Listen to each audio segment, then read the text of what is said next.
Welcome to the ePG Pathashala, the course for PG program in Computer Science series, and this is the Compiler Designs 19th module. The objective of this module is to learn to use the parser generator. As a parser generator, we are trying to use the YAC, a tool for understanding and how to implement the parser using the YAC tool. After discussing on a brief note on the YAC tool, the next phase of the compiler is also going to be introduced in this module, which is the semantic phase of the compiler. So, the keywords parser generator, YAC parser and semantic phase. So, parser generator. So, earlier we have actually looked upon the different types of parsers, namely the LL parser, the LR parser, and even in the LR parser we have looked at the simple LR, the canonical LR and the LALR parsers. And parsers basically is used to validate the syntax of a particular programming construct. So, we already know that we are going to use context free grammar to write the programming constructs, and then using that context free grammar which we already know, we are going to construct a parsing table. Now, both the top down parsers and the bottom up parsers basically uses and constructs a parsing table, and when an input comes into picture, it tries to check this against the parsing table and then checks whether the string is going to be correct or incorrect.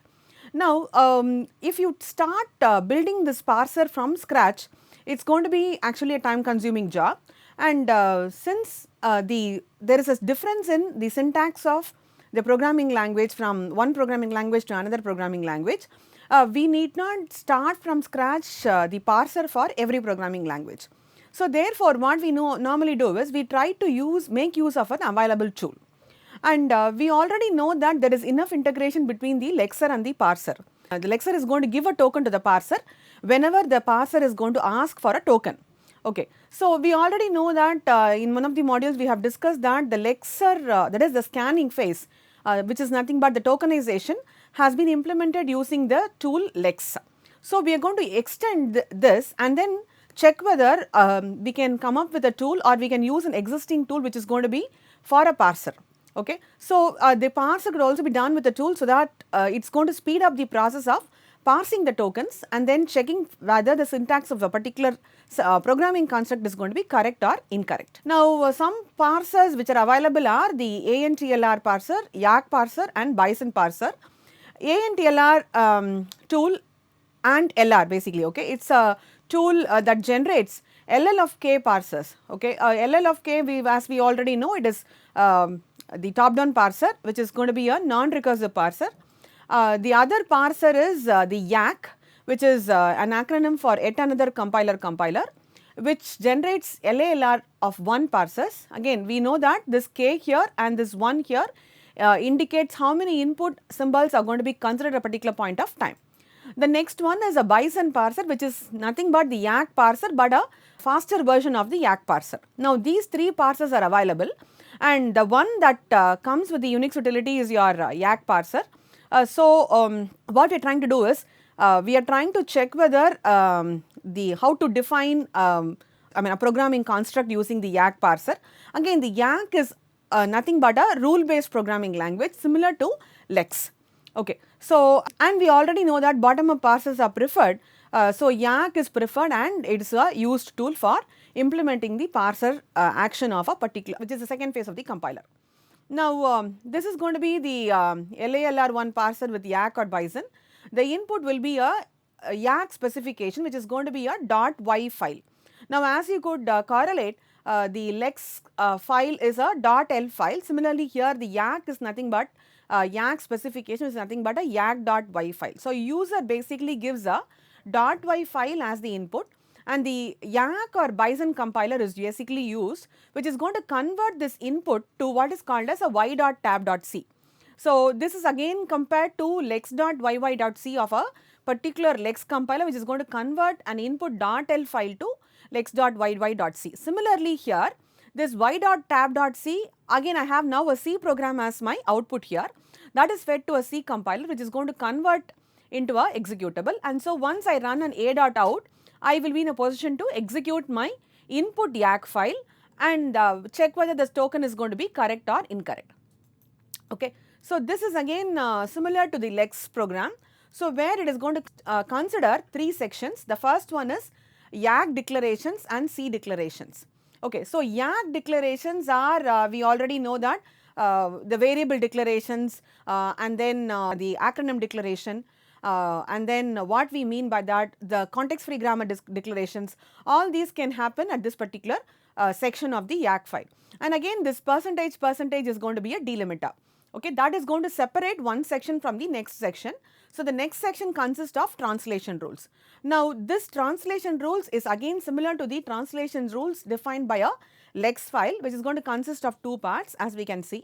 And then you have the user defined auxiliary procedures here, which is going to contain also the main function of a C program. Okay, so the translation rules are typically grammar productions and actions. So this grammar production, we can declare it in the YAC declaration, and then a precise and a concise representation could be shown in productions. So here production 1 correspond to one grammar production, one production corresponding to a particular grammar, and what semantic action are you trying to expect it to happen. So that is what is available in this particular section. So similar to how we had a regular expression here, corresponding action was specified in the second component of the translation rules. Similarly for a YAC program also, we will have a production 1 here, and then will correspondingly there will be a semantic action 1, 2, 3, etc. Okay, so the YAC program, which is similar to the LEX specification, will also have 3 parts: the declarations part, the translation rules, and the user defined auxiliary procedure. So this is where the variable initialization, declaration of variables, that is used by the YAC program and by the main will basically be available. And on top of it, you will also have the token specification, that is the regular expression corresponding to tokens. All these could be available in the YAC declarations itself. Okay. So writing a grammar in YAC, so the context free grammar which we normally adopt can also be used, for the YAC specification also. Now where the productions in YAC or of the form, we already know that non-terminal produces a combination of terminals and non-terminals is what we normally have. So here how do I specify is, the LHS is typically a non-terminal again, there is a colon instead of your arrow. You will have here tokens or non-terminals and followed by actions, and then you will have OR, that is it going to be this tokens followed by the corresponding action, or is it going to be this tokens followed by the corresponding action, and that I can keep on cascading as many productions as I want, and the corresponding action that has to be taken care of by in a cascading fashion using the OR operator, which is finally terminated with the semicolon. So this is the syntax for writing the grammar in the YAC program. Okay. So tokens that are single characters can be used directly within productions. Example, a plus. So you can simply have a plus directly there itself. Named tokens must be declared first in the declaration part using percentage token and then token name. For example, here if I say open parenthesis, so I can have the token as open parenthesis here, and then I can say here OP, which is nothing but an open parenthesis. Or if I say plus here, it is a token, I can have here addition operator, okay. So which can be used in subsequent sections. So this is just a convenience of representing your grammar in a different format, where I will put it as a token. So for example, if I have a expression, so expression can be either a Boolean expression or it could be an arithmetic expression. So I can have here plus indicates what? So plus means addition operator. I can say that or indicates a logical or a Boolean or. I can just put that here in place. Okay.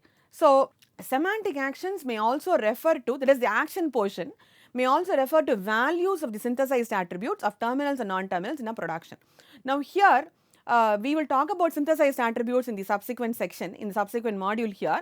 So where I can also have X produces, X is an LHS non-terminal, that will produce basically Y1, Y2, etc. up to Yn, and the corresponding action is also basically mapped here.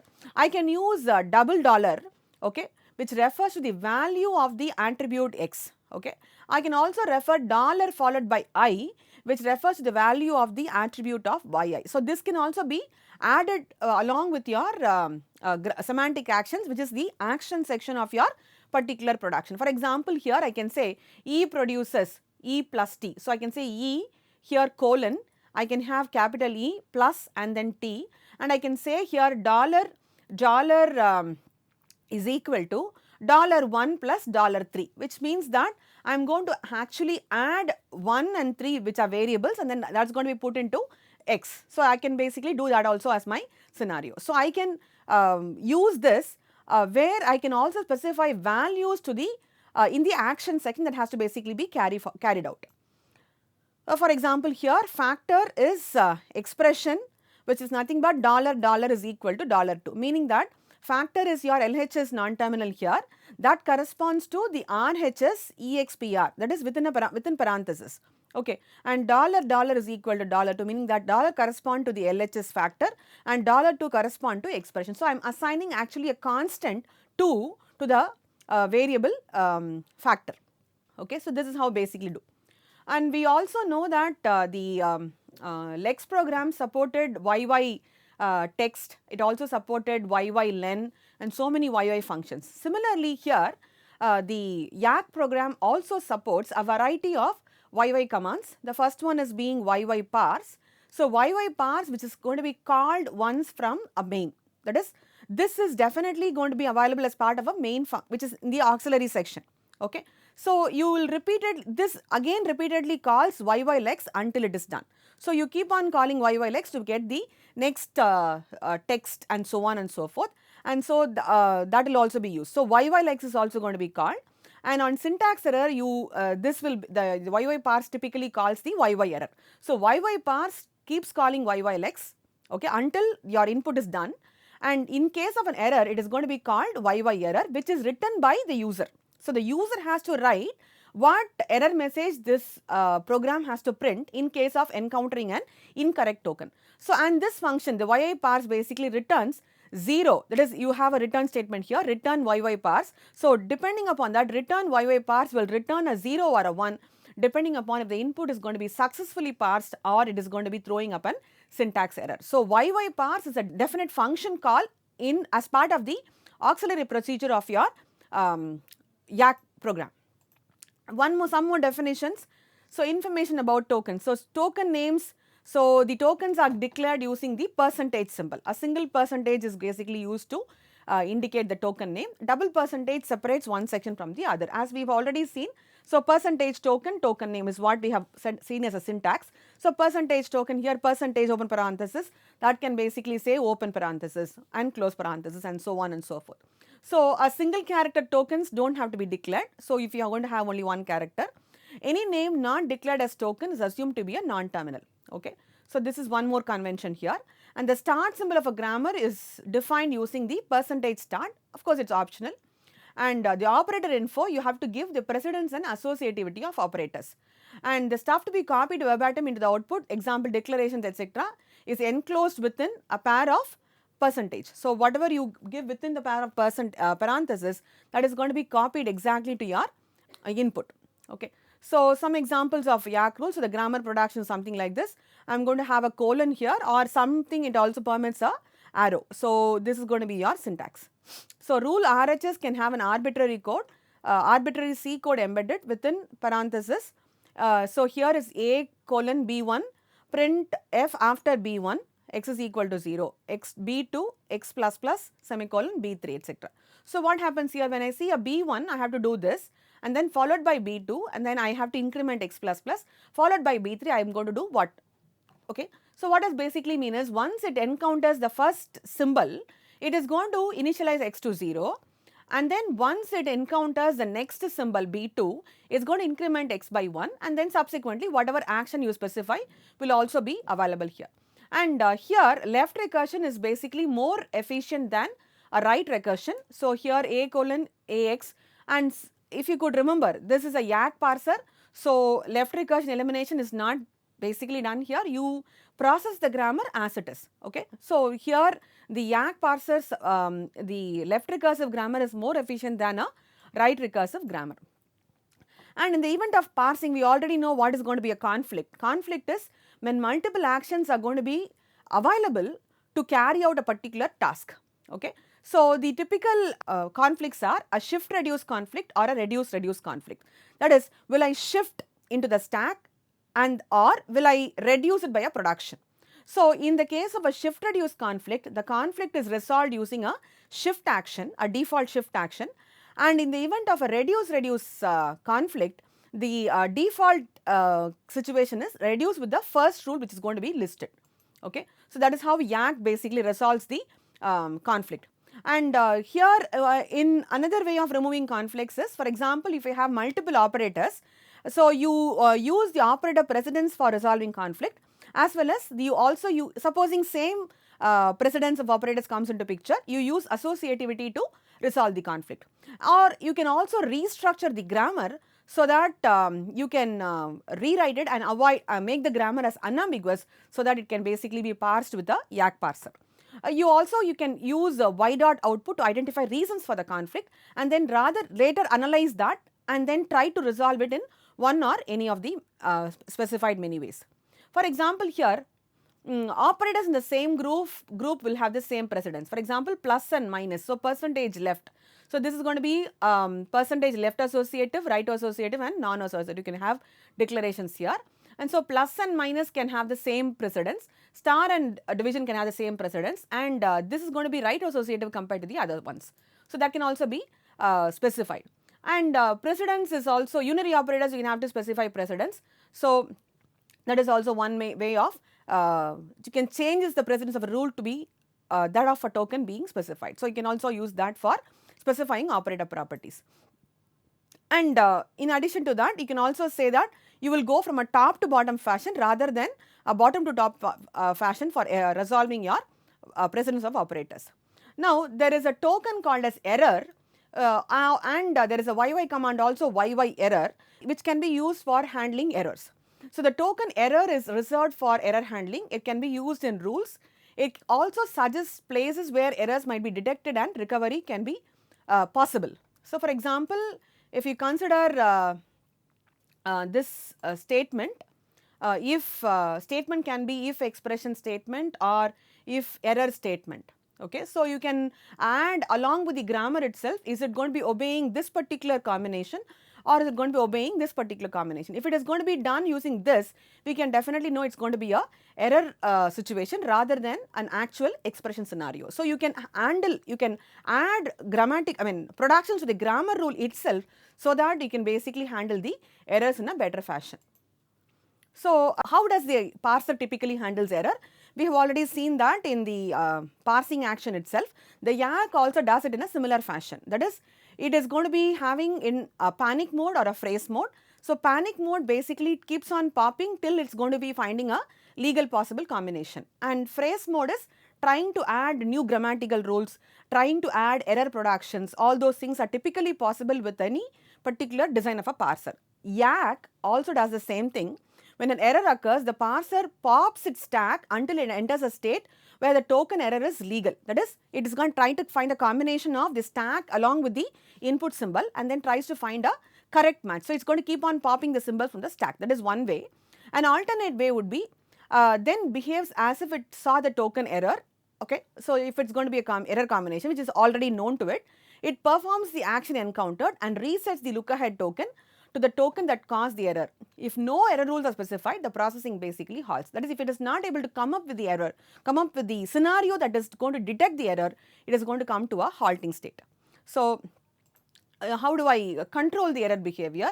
So, the parser can remain in the error state until 3 tokens are correctly read and shifted into the stack. So, in that case, it can prevent cascaded error messages are prevented. If an error is detected while parser is in error state, no error message is given and the input token causing the error is going to be deleted. So, this is again one more thing. And as I said already, why error okay. To force the parser to believe that an error has been fully recovered from, you can use the YY error okay function.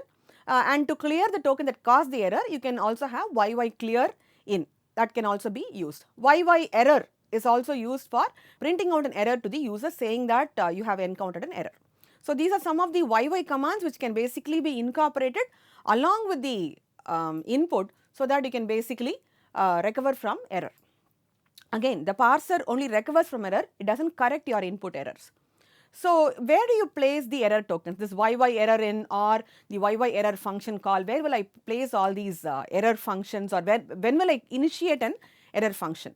So typically speaking, as a thumb rule, we can place the error token, that is, or the error function call close to the start symbol of the grammar. So that it can allow recovery without discarding all the inputs basically. Or I can also put it near the terminal symbols to help permit a small amount of input to be discarded due to an error. Tokens like close parenthesis, semicolon that follows non-terminals can also be positions where you can put your error tokens. So at the end of the grammar production, or at the end of a particular programming construct, or at the end of the terminal symbols, that is where the string is going to basically be getting over.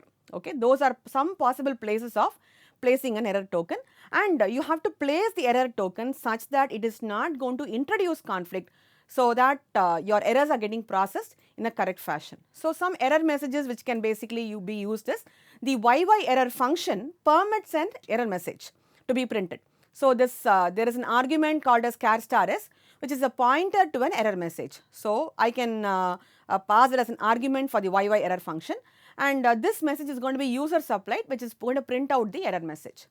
More informative error messages can also be printed using the YY character token, so that the number of token causing the error can also be listed upon. So you have multiple YY commands that is going to keep track of printing the error messages to the user, as well as trying to incorporate error messages along with the YAC program itself, so that the user can be prompted for any error that is being encountered. Now, conflicts, we have already seen the shift reduce conflict and the reduce reduce conflict. The conflict occurs when the parser has multiple possible actions, which we have already seen that. The parser can either keep reading more of the input, or it can mimic a derivation step using the input it has read already. So this is how the shift reduce conflict is basically resolved. We have already said that the shift reduce conflict is resolved with reference to the shift, and the reduce reduce conflict is resolved with respect to the first reduce action which is being listed. So this is how it basically resolves. It mimics, or it pretends as though something is already happening correctly, and then it is trying to put it into the stack so that it can get the next symbol which is going to be read. Okay. So again, here it is trying to mimic a derivation step at that particular point, so that it can basically do that. So one more approach is you can use the YAC underscore v to generate the file y.output. We have already seen that, and this y.output is typically looked upon to find the parser states with conflicts along with the line numbers and tokens, etc. And for each state, examine the items to figure out why the conflict is occurring, and we can transform the grammar to eliminate the conflict. So this can basically be done.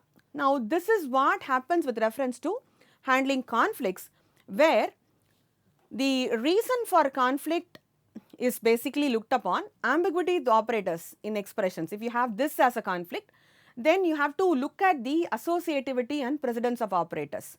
So that can basically be looked upon, and we can rewrite the grammar to handle the associativity and precedence of operators, so that conflict can basically be avoided. And the next one is error action. You can remove or eliminate the offending error action. That is, if your error action is going to be placed at inappropriate places, you can basically look at it and remove it. Then the third one is semantic action, where you can remove the offending semantic action and then try to replace with another possible construct.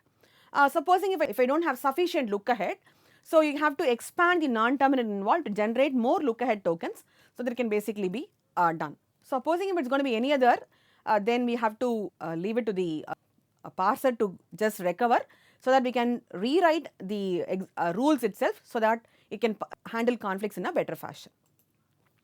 So we can also integrate the LEX program along with the YAC program. So where the LEX will have specifications like that corresponds to a regular expression, and those regular expressions can basically be used in the declarations part of the YAC, which will be used to write the context free grammar rules in the subsequent YAC's program. So how does that handle is, you can basically look at the YAC compiler to get a yak.y file, which is going to generate output a y.tab.c and a y.tab.h file. Similarly, I can use a LEX compiler to generate a lex.l, and the output will be lex.yy.c. Now I can give all these three as an input to a C compiler, which is going to take a y.tab.h, a lex.yy.c and a y.tab.c, which is run by a C compiler to generate on a.out. So how does this basically work is, your lex file, okay, your lex file will basically have the declarations. Of course, multiple main will not be possible. So you will not have a main function in the lex declarations. You will simply have the first and the second part. There will be a double percentage to indicate end of part 2. The main program will be available in the YAC file, y.y file, and you will make it run through a YAC compiler and a lex compiler sequentially. This will generate these 3 as an output. That can okay, you can in fact include y.tab.h as an include file in the lex program also, and that is going to basically be run through a C compiler to generate a.out. Okay. So this is also possible. So where you will have the lex tool, lex or flex with YAC or Bison, that is lex is with YAC and flex is with Bison. As we already know, flex is fast lex compiler. Okay, so that can also be possible. So with that, the features of the YAC and the need for YAC to perform parsing is basically discussed so far. Now, with this in mind, so we will be in a position to look at the next phase of the compiler, which is nothing but the semantic phase of the compiler.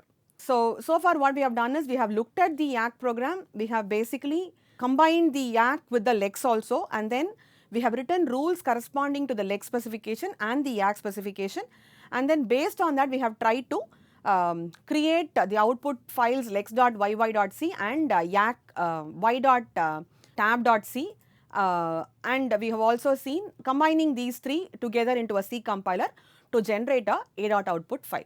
So and then that is run through a C compiler.